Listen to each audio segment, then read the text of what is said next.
दिगंबरजी घोडेकर, तुम्ही काय सांगाल, तुमची काय भावना?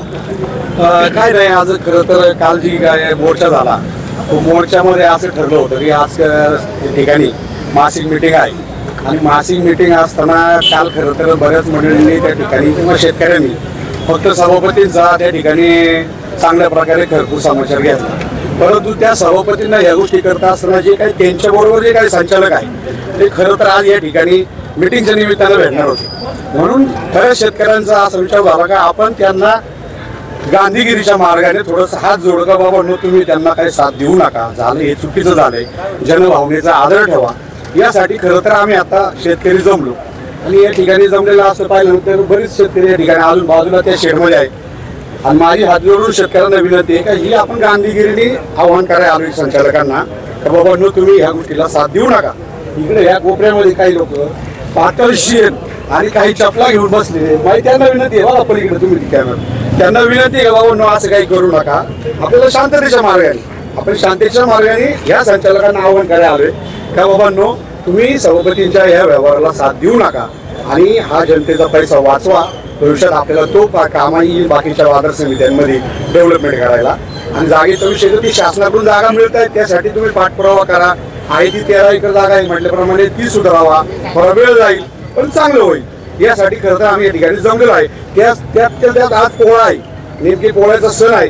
खरं तर सगळ्या मान हाणावणाऱ्या बैलांना मी या ठिकाणी बैल पोळ्याच्या शुभेच्छा देखील देतो आपल्या निमित्ताने. मला एक सांगा, आळेगावचे माजी सरपंच, बाजार समितीचे उपसभापती राहिलेले प्रीतम काळे, ते सुद्धा आज ॲब्सेंट आहेत. नाही, ते कामानिमित्त बाहेर असतील कुठेतरी, त्याच्यामुळे ते आले नसतील. बाकीचे बरेच संचालक आहेत, बहुमतात संचालक असतील आहेत. पण काळेंनी हजर राहायला पाहिजे होतं. नाही, आता तो त्यांचा विषय आहे, ते शेवटी ते उपसभापती आहेत तालुक्याचे, त्याच्यावर मी काय बोलणार नाही. लोकांनी निवडून दिले जनतेचे प्रश्न सोडवायला, जर अशा प्रकारे चुकीचा काही निर्णय होत असेल तर तो रोखायला पाहिजे. नाही, तुमचं म्हणणं बरोबर आहे, पण आता असतील ते काहीतरी कामानिमित्त बाहेर असतात.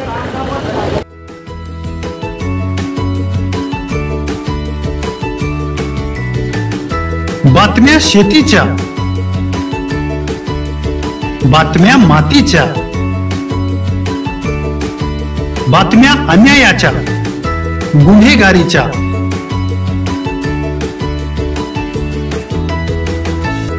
राजकारणाच्या आणि समाजकारणाच्या, शोषणाविरुद्ध बुलंद आवाज, जनसामान्यांच्या हुंकाराची गाज, सत्कार्याला प्रोत्साहन, दुष्कृत्याला अनुशासन, निर्भीड, निस्पृह, सडेतोड, बेधडक आणि रोखटोक म्हणजेच विघ्नहर टाइम्स. शोध बातमीचा, ध्यास सत्याचा. आपलं चॅनल, आपली बातमी. सबस्क्राईब तर कराच, पण बेल आयकॉनवर क्लिक करायलाही विसरू नका.